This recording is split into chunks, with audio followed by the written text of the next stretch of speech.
Hi everyone, welcome to Net English. UGTRB exam seriesல today John Donneோட metaphysical poem The Bait வந்து பார்க்க போறோம். Author introduction பார்ப்போம்.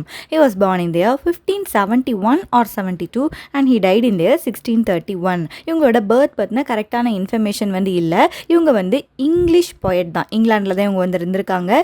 Later search of இங்கிலாண்டில் ஒரு கிளரிக்காக வந்து இருந்திருக்காங்க. லேட்டர் பார்ட்டில் வந்து கிளர்ஜிமேனாக மாறி நிறைய சர்மன்ஸ் எல்லாம் கூட இந்த ஜான் டன் வந்து கொடுத்துருக்காங்க. போயட் அண்ட் ஒரு கிளர்ஜிமேனாகவும் இருந்திருக்காங்க. இவங்க வந்து ராயல் சப்போர்ட், அந்த டைம் இருந்த கிங் அண்ட் குயின் அவங்களோட சப்போர்ட்னால செயின்ட் பால்ஸ் கத்தீட்ரல், அந்த கத்தீட்ரலோட டீனா வந்து இவங்க வந்து மாறியிருக்காங்க. இந்த கத்தீட்ரல்னா சர்ச் வந்து லண்டனில் இருக்குது. ராயல் சப்போர்ட் அப்படிங்கும்போது கிங் அண்ட் குயின்க்கு ரொம்ப ஒரு தெரிஞ்ச ஒரு இம்பார்ட்டண்ட்டான பர்சனாக தான் இந்த ஜான் டன் வந்து இருந்திருக்காங்க. அவங்களோட சப்போர்ட்னால இவங்க அந்த சர்ச்சோட டீனாவும் மாறிட்டாங்களாம். அந்த டைமில் இருந்த ஒரு லீடிங்கான மெட்டாஃபிசிக்கல் போயட் வந்து இந்த ஜான் டன் தான். மெட்டாஃபிசிக்கல் போயட்ரி அப்படின்னா என்ன அப்படின்னா, அந்த போயட்ஸ் எல்லாம் ரொம்ப இன்டலெக்சுவலாக அந்த போயமை வந்து கம்போஸ் பண்ணுவாங்களாம். ரொம்ப காம்ப்ளெக்ஸான இமேஜரிஸ் எல்லாம் யூஸ் பண்ணுவாங்களாம். சாதாரண போயட்ஸ் வந்து கம்பேர் பண்ணுற விஷயத்தை விட ரொம்ப வித்தியாசமான விஷயத்தை இவங்க வந்து கம்பேர் பண்ணுவாங்களாம். அந்த காம்ப்ளெக்சிட்டி தான் இந்த மெட்டாஃபிசிக்கல் போயட்ரிக்கு இந்த நேமை வந்து கொடுத்துருக்கு. அந்த மெட்டாஃபிசிக்கல் போயட்ரி அப்படிங்கிற ஜான்ரால ரொம்ப இம்பார்ட்டண்ட்டான பர்சன் வந்து இந்த ஜான் டன் தான். ஜான் டன்னுமே பார்த்தோம் அப்படின்னா அவரோட ஒர்க்ஸில் டிஃப்ரெண்ட்டான மெட்டாஃபர்ஸ் அதெல்லாம் ரிச்சாக அவங்க வந்து யூஸ் பண்ணியிருக்காங்க. அவங்களோட ஸ்டைலுமே ரொம்ப சென்சுவலான ஸ்டைலாக வந்து இருந்திருக்கு. ஜான் டன் வந்து நிறைய சானட்ஸ் எழுதியிருக்காங்க, லவ் போயம்ஸ், ரிலீஜியஸ் போயம்ஸ் எழுதியிருக்காங்க, லாட்டின் டிரான்ஸ்லேஷன்ஸ், லாட்டினில் இருக்கிறத இங்கிலீஷில் வந்து டிரான்ஸ்லேட் பண்ணியிருக்காங்க, எப்பிகிராம்ஸ் எழுதியிருக்காங்களாம். எப்பிகிராம் அப்படின்னா ஷார்ட்டான பட் விட்டியான சேயிங்ஸ், சின்ன சின்ன லைன்ஸாக இருக்கும், பட் அதோட மீனிங் வந்து ரொம்ப விட்டியாக இருக்கும். அதான் எப்பிகிராம்ஸ்ன்னு சொல்லுவாங்க. எப்பிகிராம்ஸ் எழுதியிருக்காங்க, எலிஜி, சாங்ஸ் அண்ட் சட்டைஸ், இப்படி நிறைய ஜான்ரால ஒர்க்ஸ் வந்து இவங்க வந்து எழுதியிருக்காங்களாம். அது மட்டும் இல்லை, இவங்க சர்ச் ஆஃப் இங்கிலாண்டில் வந்து ஒரு டீனாக இருக்காங்கல்ல, ஸோ இவரோட சர்மன்ஸ் இருக்குல்ல, அதுவும் கூட ரொம்ப ஃபேமஸாகவே இருந்திருக்கு. தென் இந்த போயம் த பெய்ட், இது வந்து ஒரு மெட்டாஃபிசிக்கல் லவ் போயமாக வந்து இருக்குது. இந்த போயம் வந்து கிறிஸ்டோஃபர் மார்லோவோட ஒரு poem the passionate shepherd to his love, அதுக்கு வந்து ஒரு ரிப்ளை மாதிரி இந்த போயம் வந்து எழுதியிருக்காங்களா. சரி, ஞாபகம் வச்சுக்கோங்க, ஒன் வேர்டு கேட்கலாம். கிறிஸ்டோஃபர் மார்லோவோட poem the passionate shepherd to his love, அதுக்கு ஒரு பிளேஃபுல்லான ரிப்ளை மாதிரி தான் இந்த போயம் த பெய்ட்டை வந்து எழுதியிருக்காங்க. இந்த பெய்ட் போயமில் அந்த ஸ்பீக்கர் வந்து அவங்களுக்கு ஒரு விமன் மேலே எவ்வளோ ஒரு அட்மிரேஷன் இருக்குது அதை வந்து போர்ட்ரே பண்ணியிருக்காங்க. அந்த விமனோட பியூட்டியை வந்து ப்ரைஸ் பண்ணியிருக்காங்க, அவங்களோட குட்னஸையும் ப்ரைஸ் பண்ணியிருக்காங்க. ஸோ லவ் போயம்னால இதெல்லாம் இருக்கும் அப்படி தானே. அந்த விமனை வந்து ப்ரைஸ் பண்ணி அவங்களோட பியூட்டி அண்ட் குட்னஸ் எல்லாத்தையும் ப்ரைஸ் பண்ணி இந்த போயமில் வந்து எழுதியிருக்காங்களாம். இந்த போயமோட மெயின் தீம் வந்து லவ் தான். இதை வந்து ஒரு 7 ஸ்டான்ஸாவாக கம்போஸ் பண்ணியிருக்காங்க. அண்ட் இது வந்து சிம்பிளான ரைம் ஸ்கீம் தான் ஃபாலோ பண்ணுது. ஏஏ பிபி சிசி டிடி இந்த மாதிரி பேட்டர்னில் தான் இது வந்து போயிட்டு இருக்குது. இதே பேட்டர்னில் தான் அந்த கிறிஸ்டோஃபர் மார்லோ அவரோட போயமை வந்து கம்போஸ் பண்ணியிருக்காரு இந்த ரைம் ஸ்கீமில். ஸோ அதே மாதிரி ரைம் ஸ்கீம்லையே நம்ம ஜான் டன்னும் வந்து கம்போஸ் பண்ணியிருக்காங்களாம். அண்ட் இந்த போயமோட மீட்டர் பார்த்தோம் அப்படின்னா இயாம்பிக் டெட்ராமீட்டரா இவங்க வந்து எழுதியிருக்காங்க. பெய்ட் அப்படின்னா என்ன அப்படின்னா, ஏதாவது ஒரு சப்ஸ்டன்ஸ் ஆர் ஃபுட்டாக கூட இருக்கலாம். அதை வச்சு நம்ம ஏதாவது ஒரு அனிமல் ஆர் முக்கியமாக ஃபிஷ்ஷை வந்து ட்ராப் பண்ணுறதுக்கு யூஸ் பண்ணுவோம். அதான் என்ன அப்படின்னா பெய்ட்டு. ஒரு ஹூக் மாதிரி இருக்கும், அந்த ஹூக்கில் ஏதோ ஒரு சின்ன விஷயம், முக்கியமாக வந்து நம்ம ஒரு சைட்லலாம் அந்த வார்ம் இருக்குல்ல, அந்த புழு, அதை வந்து அந்த ட்ராப்பில் அந்த ஹூக்கில் வந்து மாட்டி வச்சு உள்ளே போடுவாங்க. அந்த மீன் வந்து அந்த ஹூக் மேலே அட்ராக்ட் ஆகிரும், அந்த புழுவை சாப்பிட்றதுக்காக வரும் அண்ட் மீனை வந்து பிடிச்சிருவாங்க. ஸோ அந்த போடுறோம்ல அந்த சப்ஸ்டன்ஸ், அந்த ஃபுட்டு, அந்த ஹூக்கில் யூஸ் பண்ணுறோம்ல, அதுக்கு பேர் தான் என்ன அப்படின்னா பெய்ட். இந்த பெய்ட் போயம் பாருங்க, இது ஒரு லவ் போயம்னு சொல்றாங்க. ஸோ வித்தியாசமான டைட்டில் வச்சிருக்காங்க பார்த்தீங்களா, காம்ப்ளெக்ஸான விஷயங்களை இவங்க வந்து கம்பேர் பண்ணுவாங்க. அதுதான் இந்த மெட்டாஃபிசிக்கல் போயட்ஸோட ஒரு குவாலிட்டியாக வந்து இருக்குது. நம்ம பெய்ட் போயம்குள்ளே போகிறதுக்கு முன்னாடி முதல்ல இந்த passionate shepherd to his love இருக்குல்ல, அதை பற்றின ஒரு ப்ரீஃபான இன்ட்ரோடக்ஷன் பார்த்துருவோம். பார்த்துட்டு நம்ம போனால் இன்னுமே நல்லாவே புரியும். இந்த passionate shepherd to his love வந்து ஒரு பாஸ்டோரல் லிரிக்காக வந்து இருக்கு. பாஸ்டோரல் அப்படின்னா கண்ட்ரி சைடோட பியூட்டிஸ் எல்லாம் ப்ரைஸ் பண்ணி எழுதியிருப்பாங்க. பாஸ்டோரல் லிரிக்கா வந்து இருக்குது. இதில் வந்து ஒரு ஷெப்பர்ட் இருக்காங்க, அவங்களோட லவர், அந்த பிலவடை நீ வந்து என் கூட வந்து வாழு, நான் உனக்கு ஒரு பியூட்டிஃபுல்லான லைஃப் தருவேன் அப்படின்னு அந்த ஷெப்பர்ட் வந்து கூப்பிடுறாரு. அதுதான் அந்த போயமாக இருக்குது, the passionate shepherd to his love. And அந்த பிலவடுக்கு இவர் என்னெல்லாம் ப்ராமிஸ் பண்ணுறாங்க அப்படின்னா, நீ என் கூட வந்து வாழ்ந்த அப்படின்னா நேச்சரோட ப்ளஷர்ஸ் எல்லாம் நீ வந்து என்ஜாய் பண்ணலாம், பியூட்டிஃபுல்லான வேலிஸ், ரிவர்ஸ், நல்ல பேர்ட்ஸ் எல்லாம் பாடிட்டு இருக்கோம், ஃப்ளவர்ஸ், இதுக்கு மத்தியில் நம்ம ஒரு பியூட்டிஃபுல்லான வாழ்க்கையை வந்து வாழலாம், நான் உனக்கு என்ன மாதிரியான gift எல்லாம் கொடுப்பேன், நான் ஃபைனான கிளாத்ஸ் கொடுப்பேன், கோரல் கிளாஸ்ப் வந்து கொடுப்பேன். கோரல்னா பவளம், அந்த பவளம்ல செஞ்ச ஒரு கிளாஸ்ப் அப்படின்னா ஒரு கிளிப் மாதிரி நான் வந்து கொடுப்பேன். கோல்டன் பக்கிள்ஸ் வந்து நான் உனக்கு ஆஃபர் பண்ணுவேன். பக்கிள்ஸ் அப்படின்னா பெல்ட்டோட 2 சைடு இருக்க லெதரை நடுவில் ஒரு மெட்டல் வந்து ஜாயின் பண்ணோம்ல, அதுதான் பக்கிள். கோல்டன் பக்கிள்ஸ் வந்து நான் உனக்கு கொடுப்பேன்னு சொல்லி அந்த ஷெப்பர்ட் வந்து ஆஃபர் பண்ணுறாங்க. இந்த போயமோட டோன் வந்து ரொமான்டிக்கான டோன் அண்ட் அந்த ரூரல் லைஃபை வந்து ரொம்ப ஐடியலைஸ் பண்ணுற மாதிரி இந்த போயம் வந்து எழுதியிருக்காங்க கிறிஸ்டோஃபர் மார்லோ. இந்த போயம் பார்த்தோம் அப்படின்னா ஒரு பர்சுவேஷன் தான். அந்த பிலவடை வந்து இவங்க வந்து ஒத்துக்க வைக்கிறது, நான் உனக்கு ஒரு சூப்பரான ஒரு லைஃப் வந்து கொடுப்பேன், நீ வந்து அதனால என்னைய வந்து மேரேஜ் பண்ணிக்கோ அப்படிங்கிற மாதிரி ஒரு இடிலிக் பிக்சர் அப்படின்னா ஹாப்பி அண்ட் பீஸ்ஃபுல்லான லைஃபோட ஒரு பிக்சர் வந்து கொடுக்குறாங்க. நேச்சருக்கு நடுவில் அந்த ஷெப்பர்டோட லைஃப் வந்து எப்படி இருக்கும் அப்படிங்கிறத இந்த poem the passionate shepherd to his லவ்வில் கொடுத்துருக்காங்க. இதுக்கு ரிப்ளை தான் எந்த போயம் அப்படின்னா த பெய்ட். இதோட தீம் வந்து ஷெப்பர்ட் அண்ட் கண்ட்ரி சைடாக வந்து இருக்குது. பட் நம்ம பெய்ட்டோட தீம் வந்து ரிவர் சைடாக வந்து இருக்குது. ஏன்னா ரிவரில் தானே ஃபிஷ்ஷை வந்து பிடிப்பாங்க. ஸோ இதோட டைட்டிலே பெய்ட்டுன்னு தான் வச்சுருக்காங்க. ஸோ ரிவர் சைடு இருக்கிற லைஃப் மாதிரி நம்ம பெய்ட் போயமில் ஜான் டன் வந்து கம்போஸ் பண்ணியிருக்காங்க. இனி நம்ம போயம்குள்ளே போவோம். இந்த போயமோட ஃபர்ஸ்ட் லைன் வந்து come live with me and be my love அப்படி தான் ஸ்டார்ட் ஆகுது. இது எதை போர்ட்ரே பண்ணுது அப்படின்னா டன் வந்து இன்வைட் பண்ணுறாங்க அந்த பிலவடை. Come and live with me, நீ வந்து என்னோட வந்து வாழு, நீ வந்து என்னோட லவ்வாக வந்து இருந்த அப்படின்னா உன்னோட லைஃப் வந்து எவ்வளவு பியூட்டிஃபுல்லாக இருக்கும் அப்படிங்கிறத நான் வந்து ஷோ பண்ணுறேன் அப்படின்னு சொல்லி அந்த இன்விடேஷன் மாதிரி தான் இந்த போயமோட ஃபர்ஸ்ட் லைன் வந்து பிகின் ஆகுது.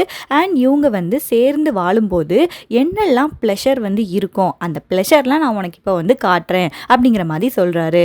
And we will some new pleasures prove அப்படின்னு சொல்லி ஆரம்பிக்கிறாரு. போன போயம் இருக்குல்ல அந்த ஷெப்பர்ட் போயம், அதோட செட்டிங் வந்து பார்த்தோம் கண்ட்ரி சைட் ஷெப்பர்டோட லைஃப் எப்படி இருக்கும்னு சொல்லி. இதோட செட்டிங் வந்து என்ன அப்படின்னா அந்த ரிவர் அண்ட் பக்கத்தில் அந்த ரிவர் சைடு ஃபிஷிங் இமேஜரி இதெல்லாம் தான் அதிகமாக வரும். அண்ட் நெக்ஸ்ட் லைன் வந்து பாருங்க, of golden sands and crystal brooks with silken lines and silver hooks. இதெல்லாம் நம்ம வந்து பார்ப்போம். கோல்டன் சாண்ட்ஸ் அப்படின்னா அந்த ரிவருக்கு சைடில் இருக்க அந்த சாண்டெல்லாம் அப்படி கோல்டு கலரில் இருக்குமா. அண்ட் அங்கே போகிற அந்த ப்ரூக் அப்படின்னா ரன்னிங் வாட்டர், ரிவரில் தண்ணி ஓடிட்டு இருக்கோம்ல அந்த மாதிரி ப்ரூக்கோட வாட்டர் எல்லாமே ரொம்ப கிறிஸ்டல் அப்படி கண்ணாடி மாதிரி கிளியராக அப்படி வந்து அந்த தண்ணி வந்து ஓடிட்டு இருக்குமா. வித் சில்கன் லைன்ஸ் அப்படின்னா என்ன அப்படின்னா இந்த ஃபிஷ்ஷை வந்து பிடிக்கிறதுக்கு அந்த ராடிலேருந்து ஒரு நூல் மாதிரி தொங்கும்ல, அது வந்து என்ன மாதிரியான லைன் அப்படின்னா சில்கில் நல்லா சில்வர் கலரில் ஃபிஷ்ஷிங் லைன் வந்து அவங்க வந்து யூஸ் பண்ணுறாங்களாம். அண்ட் அந்த ஹூக் இருக்குல்ல, அந்த மீனை பிடிக்கிறதுக்கான அந்த ஹூக்கு கூட சில்வரில் உள்ள ஹூக்கு தான் இந்த சைடு வந்து இருக்குது. ஸோ ஃபஸ்ட்டு ஸ்டான்ஸால் ஹே லவ், நீ என்னோட வந்து வாழு, நம்மளோட லைஃப் எப்படி இருக்கும், எவ்வளவு ப்ளஷர்ஃபுல்லாக இருக்கும் அப்படிங்கிறத நான் அவனுக்கு வந்து காட்டுறேன். Golden sands, crystal Brook, silken line, silver hooks எல்லாமே நம்மளோட லைஃப்பில் இருக்கும் அப்படிங்கிறத போர்ட்ரே பண்ணியிருக்காங்க. இப்போ அந்த லைன்ஸை வந்து ரீட் பண்ணுறேன், உங்களுக்கு இன்னுமே நல்லாவே அண்டர்ஸ்டாண்ட் ஆகும். Come live with me and be my love, and we will some new pleasures prove, of golden sands and crystal brooks with silken lines and silver hooks. Then stanza 2 வந்து பார்ப்போம். இவங்க 2 பேரும் இருக்காங்கல்ல அந்த பிளேஸில் எப்போவுமே அந்த பேக்ட்ராப்பில் ரிவர் வந்து ரன் ஆகிட்டே இருக்குமா. ரிவர் ரன் ஆகும்போது ஒரு சவுண்டு வந்து கேட்கும்ல, அந்த சவுண்டை இவங்க வந்து விஸ்பரிங் சவுண்டு, அந்த மெதுவாக முணுமுணுக்கிற சவுண்டுக்கு கம்பேர் பண்ணியிருக்காங்க. இவங்களோட பேக்ட்ராப்பில் எப்போவுமே அந்த ரிவரோட விஸ்பரிங் சவுண்டு வந்து கேட்டுகிட்டே வந்து இருக்குமா. அண்ட் அந்த லேடியோட ஐஸை வந்து இப்போ வந்து சொல்கிறாங்க, அவங்களோட ஐஸ் வந்து அவ்வளோ ஒரு வார்மான ஒரு ஐஸாக வந்து இருக்குது. அவங்க இருக்கக்கூடிய அந்த ரிவர் சைடு பிளேஸை சன் வந்து அவ்வளோ வந்து வார்ம்னஸ் வந்து கொடுக்கல. பட் இந்த லேடியோட ஐஸ் இருக்குல்ல அதுதான் ரொம்ப வார்ம்னஸ் வந்து கொடுக்குது. ஸோ சன்னை விட உன்னோட ஐஸ் வந்து ரொம்ப வார்மாக இருக்குது அப்படின்னு சொல்லி சொல்கிறாங்க. அண்ட் அந்த கண்ணை பார்த்து மயங்கி எல்லா ஃபிஷ்ஷுமே வந்து அங்கேயே ஸ்டே பண்ணோம். ஏன்னா மாட் அப்படின்னா மயங்குறது, அவங்களோட கண்ணோட அந்த அழகுலையே பியூட்டிலேயே மயங்கி அந்த ஃபிஷ் எல்லாம் அங்கேயே வந்து ஸ்டே பண்ணுமா. ஸ்டே பண்ணி என்ன செய்யும் அப்படின்னா பெக்கிங் தெம் செல்ஃப் தே மே பிட்ரேன்னு சொல்லியிருக்காரு. இந்த போயமில் அந்த மென் எல்லாரையுமே ஃபிஷ்ஷுக்கு வந்து கம்பேர் பண்ணியிருக்காங்க. இந்த லேடி தான் அந்த பெய்ட். ஓகேயா. இப்போ அந்த மென்னெல்லாம் இவங்களோட கண்ணை பார்த்து மயங்கி என்ன செய்கிறாங்க அப்படின்னா அவங்களாவே வில்லிங்காகவே வந்து அந்த ட்ராப்பில் வந்து மாட்டிக்கிடுவாங்களாம். அந்த ஃபிஷ் வந்து அந்த பெயிட்டை பார்த்தோன்னே மயங்கி அதுவே வந்து அந்த ட்ராப்பை போய் கடிக்குமோ அந்த ஹூக் வந்து அதோட மவுத்தில் வந்து மாட்டிக்கும், அந்த மீனை வந்து பிடிச்சிருவாங்க. ஸோ அதே மாதிரி இவங்களோட பியூட்டி அந்த ஐஸ் வந்து அவ்வளோ வார்மாக இருக்குது. அதை பார்த்து மென் எல்லாருமே அவங்களாவே வந்து மயங்கி அவங்களாவே பிட்ரே ஆகிக்கிடுவாங்களாம். ஸோ அந்த லேடியோட பியூட்டியை இந்த ஸ்டான்ஸால வந்து சொல்லியிருக்காங்க. சொல்லியிருக்காங்க. அவங்களோட பேக்ட்ராப்பில் எப்போவுமே ரிவர் வந்து ஓடிட்டே இருக்கும் அப்படிங்கிறத சொல்லியிருக்காங்க. இந்த லைன்ஸ் வந்து பார்ப்போம். There will the river whispering run, warmed by thy eyes more than the sun, and there the enamored fish will stay, begging themselves they may betray. Third ஸ்டான்ஸாக பார்ப்போம். அந்த ரிவர் இருக்குல்ல, அந்த ரிவரை வந்து லைவ் பாத்துன்னு சொல்கிறாங்க. லைவ் பாத் அப்படிங்கும்போது லைவ்லியாக அங்கே நிறைய ஃபிஷ்ஷஸ் வந்து அங்கங்கே ஓடிட்டே இருக்கும். அங்கே நிறைய சேனல்ஸ் எல்லாம் போகும்ல, அந்த ரிவர்லேருந்து பிரிஞ்சு போகிற சின்ன சின்ன சேனல்ஸ், அதுலேயும் கூட நிறைய ஃபிஷ் வந்து இருக்கும். எல்லா ஃபிஷ்ஷுமே என்ன பண்ணுது அப்படின்னா ரொம்ப அமோரஸாக, ரொம்ப அப்படி அட்ராக்ஷனாக இவங்க இருக்கிற அந்த சைடுக்கே தான் வருது. அந்த விமனோட பியூட்டியில் மயங்கி எல்லாருமே வந்து இவங்க பின்னாடி வந்துட்டே இருக்காங்க.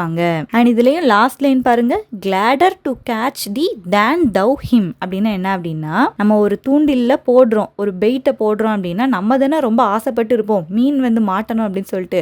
ஆனா இங்க என்ன கதை அப்படின்னா, அந்த மீனே வந்து மாட்டிக்கிடணும் அப்படி சொல்லி ஆசைப்படுமா. கிளாடர் டு கேட்ச் தி, அந்த ஃபிஷ் எல்லாமே வந்து நம்மளே வந்து மாட்டிக்கணும், ரொம்ப கிளாடா ரொம்ப ஹாப்பியா நம்ம போயிட்டு ஒன்னையே வந்து பிடிச்சுக்கணும் அப்படின்னு சொல்லி இந்த ஃபிஷ் வந்து நினைக்குது. நம்ம ஆசைப்படுறதை விட அந்த ஃபிஷ் எல்லாம் தான் நம்மள இந்த பெயிட் வந்து பிடிக்கட்டும் அப்படின்னு சொல்லி அந்த ஃபிஷ் தான் ஆசைப்படுமா. ஸோ தேர்ட் ஸ்டான்ஸாலையும் பார்த்தோம் அப்படின்னா அந்த லைவான பாத் பற்றி பேசியிருக்காங்க. நிறைய ஃபிஷ்ஷஸ் வந்து எல்லா சேனல்ஸ்லையும் போயிட்டே இருக்குது. எல்லாமே வந்து ரொம்ப அமோரஸ் அப்படின்னா ரொம்ப ரொமான்டிக்காக அதோட அஃபெக்ஷனை வந்து காட்டுறது. ஸோ ரொம்ப அமோரஸாக அந்த ஃபிஷ் எல்லாமே வந்து ஒன்றையே வந்து கேட்ச் பண்ணணும்னு நினைக்குது. நம்ம அந்த ஃபிஷ்ஷை கேட்ச் பண்ணணும்னு நினைக்கிறத விட அந்த ஃபிஷ் எல்லாம் தான் நம்மளே போய் மாட்டிக்கணும் அப்படி சொல்லி நினைக்குதுன்னு சொல்லியிருக்காங்க. இந்த லைன்ஸ் வந்து பார்ப்போம். When thou wilt swim in that live bath, each fish which every channel hath will amorously to thee swim, gladder to catch thee than thou him. Stanza 4 வந்து பார்ப்போம். ஸ்டான்ஸா 4ல அந்த விமனோட லைட் வந்து எப்படி சன் அண்ட் மூனை வந்து affect பண்ணுது அப்படின்னு சொல்லியிருக்காங்க. அந்த ஃபர்ஸ்ட் லைனில் பிஎஸ்ட் லாத் அப்படின்னு சொல்லியிருக்காங்களா. அப்படின்னா என்ன அப்படின்னா, இஃப் யூ ஆர் ரெலக்டன்ட், உனக்கு வந்து ஒரு விஷயம் செய்ய தயக்கமாக இருக்குது, உன்னோட ஃபேஸை வந்து வெளியே எல்லாருக்கும் காட்டுறதுக்கு வந்து தயக்கமாக இருக்குது, அதனால உன்னோட ஃபேஸை நீ வந்து கன்சீல் பண்ணணும்னு நினைக்கிற. கன்சீல் அப்படின்னா ஹைட் பண்ணணும்னு நினைக்கிற. இந்த உலகத்துல இருந்து நீ உன்னைய வந்து தனிமையாக போயிட்டு கன்சீல் பண்ணணும்னு நினைக்கிறேன்னா இந்த உலகம் எப்படி ஆகும் அப்படிங்கிறத சொல்லியிருக்காங்க.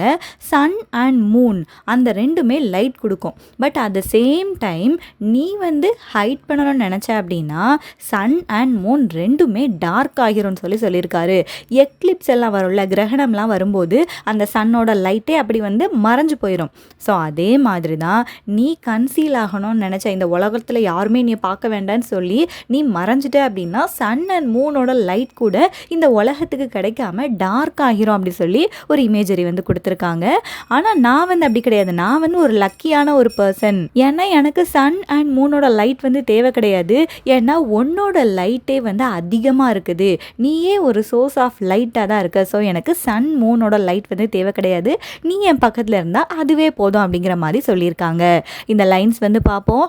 If thou to be seen beest loth, by sun or moon thou darkenest both, and if myself have leave to see, I need not their light having thee. Then stanza 5 வந்து போவோம். stanza 5ல பார்த்தோம் அப்படின்னா மற்ற ஃபிஷர்மேன்லாம் இருக்காங்கல்ல, அவங்க எவ்வளோ கஷ்டப்பட்டு fish வந்து பிடிக்கிறாங்க அப்படிங்கிற இமேஜரிஸ் தான் stanza 5 அண்ட் stanza 6ல வந்து கொடுத்துருக்காங்க. மற்ற ஃபிஷர்மேன் எவ்வளோ கஷ்டப்பட்டு ஃபிஷ் வந்து பிடிக்கிறாங்க அப்படிங்கிறத கொடுத்துருக்காங்க.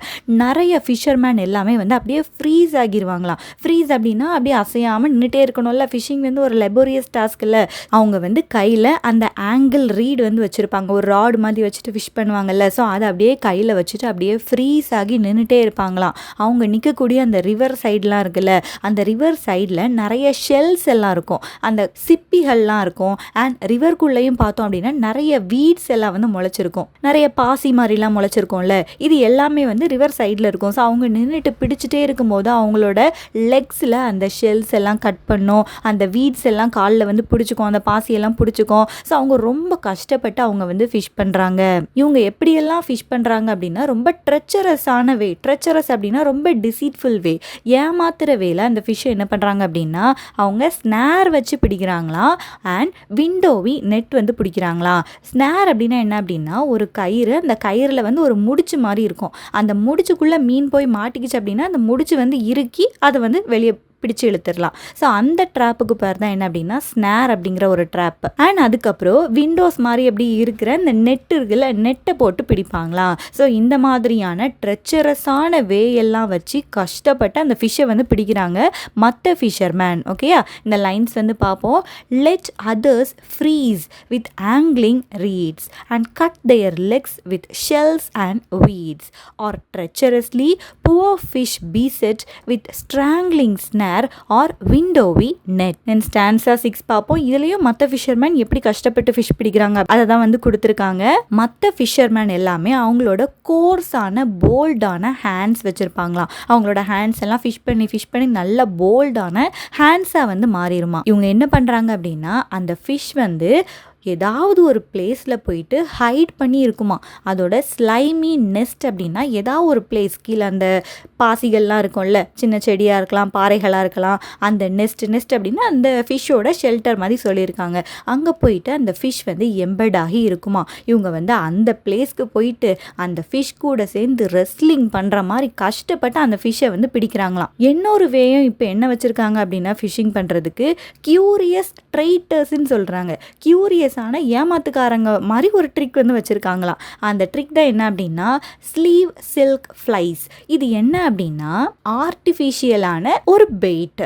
இது வந்து ரியல் பெயிட் வந்து கிடையாது, ஆர்டிஃபிஷியலாக அது வந்து பெயிட் மாதிரியே இருக்கும். அந்த இமேஜ் வந்து கொடுத்துருக்கேன். அந்த ஆர்டிஃபிஷியலான விஷயத்தில் அந்த ஹூக் வந்து இருக்கும். இதை பார்த்து அந்த ஃபிஷ் எல்லாம் ரொம்ப ஏமாந்து போய் அந்த ஹூக்கில் மாட்டி அது வந்து மாட்டிக்குமா. அந்த ஃபிஷ்ஷஸ் எல்லாம் ரொம்ப வாண்டரிங்கான ஐஸோட போயிட்டு அதுக்கு ஏதோ சாப்பாடு கிடச்சிருக்குன்னு நினச்சிட்டு போய் ஏமாந்துருமா. அதனால தான் கியூரியஸ் ட்ரைட்டர்ஸ்ன்னு சொல்லியிருக்காங்க. இவங்க அப்படி ஏமாத்துற மாதிரி ஃபிஷ்ஷுக்கு ஸ்லீவ் சில்க் ஃப்ளைஸ் வச்சு அந்த ஃபிஷ்ஷை வந்து பிடிக்கிறாங்களா.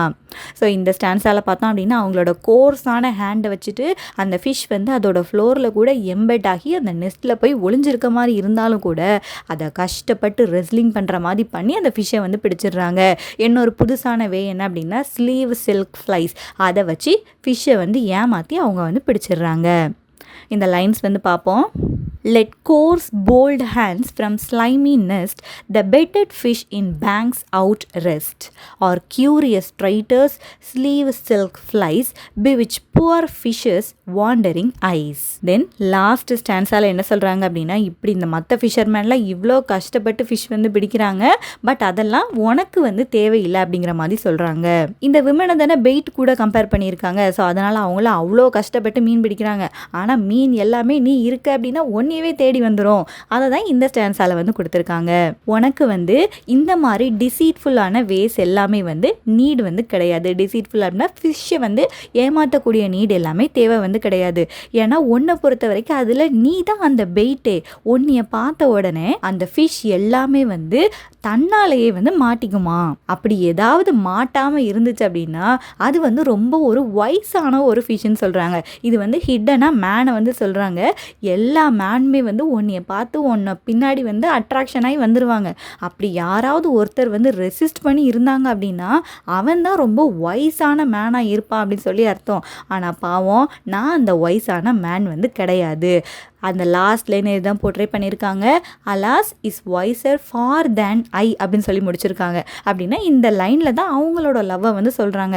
நான் வந்து அவ்வளோ வயசெல்லாம் கிடையாது, நான் வந்து உனக்காக ஒரு நல்ல லைஃபே வந்து கொடுப்பேன், உன்னோட ட்ராப்பில் வந்து நான் மாட்டிக்கிட்டேன் அப்படிங்கிற மாதிரி இந்த லைனில் வந்து கொடுத்துருக்காங்க. ஸோ உனக்கு எந்த டிசீட்டும் வந்து தேவை கிடையாது. ஃபிஷ்ஷை வந்து பிடிக்கிறதுக்கு நீயே பெயிட்டாக இருக்கிறதுனால எல்லா ஃபிஷ்ஷும் ஒன்று தேடி வந்து வந்துடும். அப்படி வராமல் இருந்துச்சு அப்படின்னா அது ரொம்ப ஒரு வயசான ஃபிஷ். பட் நான் வந்து அப்படி ஒரு வயசான ஒரு பர்சன் வந்து கிடையாது, நானும் உன்னோட ட்ராப்பில் மாட்டிக்கிட்டேன் அப்படிங்கிற மாதிரி இந்த போயமை வந்து முடிச்சிருக்காங்க. இந்த ஸ்டான்ஸா 7ஓட லைன்ஸ் வந்து பார்ப்போம். For the thou needest no such deceit, for thou thyself art thine own bait, that fish that is not catched thereby, alas, is wiser far than I. So இது வந்து ஒரு பியூட்டிஃபுல்லான ஒரு மெட்டாஃபிசிக்கல் லவ் போயம். இதோட ஒரு quick recap வந்து பார்ப்போம். நம்ம ரைட்டர் வந்து அவங்களோட பிலவடை வந்து இன்வைட் பண்ணுறாங்க, நீ என் கூட வந்து வாழ்ந்தா உன்னோட லைஃப் எப்படி இருக்கும் அப்படிங்கிறத சொல்கிறாங்க. அந்த ப்ளஷர்ஸ் எல்லாம் சொல்கிறாங்க. நம்ம வந்து golden sands, crystal Brooks, silk and lines and silver hooks இதுக்கு நடுவில் நம்ம வந்து வாழலாம். நம்மளோட பேக்ரவுண்டில் அந்த ரிவர் வந்து ரன் ஆகிட்டே இருக்க அந்த விஸ்பரிங் சவுண்ட் வந்து எப்போவுமே கேட்டுகிட்டே இருக்கும். உன்னோட ஐஸ் வந்து சன்னை விட ரொம்ப வார்மான ஐஸ். உன்னோட ஐஸோட அந்த பியூட்டிலேயே ஃபிஷ் எல்லாமே உன்னை பக்கத்தில் ஈர்ப்பில் வந்துட்டே இருக்கும். வந்து எல்லாமே நீ வந்து என்னைய வந்து ஏமாத்து, நாங்கள் வந்து உன்னோட ட்ராப்பில் மாட்டிக்கிடுவோம் அப்படிங்கிற மாதிரி எல்லா ஃபிஷ்ஷுமே வந்து சொல்லுமா. அந்த லைவான பாத்தில் எல்லா சேனல்ஸ்லையும் நிறைய ஃபிஷ் வந்து ரன் ஆகிட்டே இருக்குது. பட் எல்லாமே வந்து உன்னை பார்த்ததும் உன் பின்னாடியே வந்து ரொம்ப அமோரஸாக ஸ்விம் பண்ணி வந்துட்டே இருக்கும். நீ அவங்கள பிடிக்கணும் அப்படின்னு சொல்லிலாம் இல்லை, அந்த ஃபிஷ் எல்லாமே ரொம்ப கிளாடாகவே வந்து உன்னோட ட்ராப்பில் வந்து மாட்டிக்கிறோம். நீ வந்து உன்னோட ஃபேஸை வந்து இந்த உலகத்துக்கு காட்டாமல் ரிலக்டண்ட்டாக இருக்கணும் அப்படின்னு சொல்லி நினச்ச அப்படின்னா சன் அண்ட் மூன் ரெண்டோட அந்த லைட்டுமே வந்து போயிடும். வேர்ல்டே வந்து டார்க்கான பிளேஸ் மாதிரி ஆகிரும். பட் எனக்கு வந்து எந்த பிரச்சனையும் இல்லை.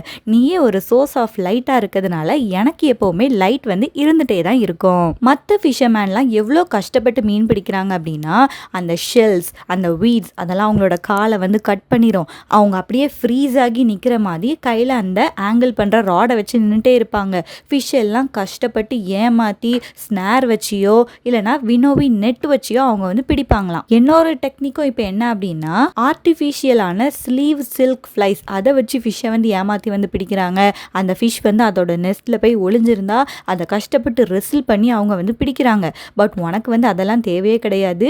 நீயே அந்த பெயிட்டை வந்து இருக்கிற உன்னை பார்த்ததும் ஃபிஷ் எல்லாமே தன்னால் உன் பின்னாடி வந்து அதுவே அந்த ட்ராப்பில் வந்து மாட்டிக்கிறோம். அப்படி மாட்டாமல் இருந்துச்சு அப்படின்னா அதுதான் ரொம்ப வைஸான ஒரு ஃபிஷ். பட் நான் வந்து அந்த வைஸான ஃபிஷ் வந்து கிடையாது.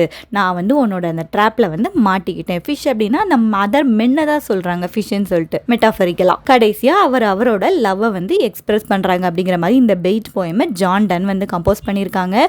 லாஸ்ட் இயர் UGTRBயில் ஒரு கொஸ்டின் வந்து கேட்டிருக்காங்க. Dash is usually regarded as the chief representative of the metaphysical school of poetry.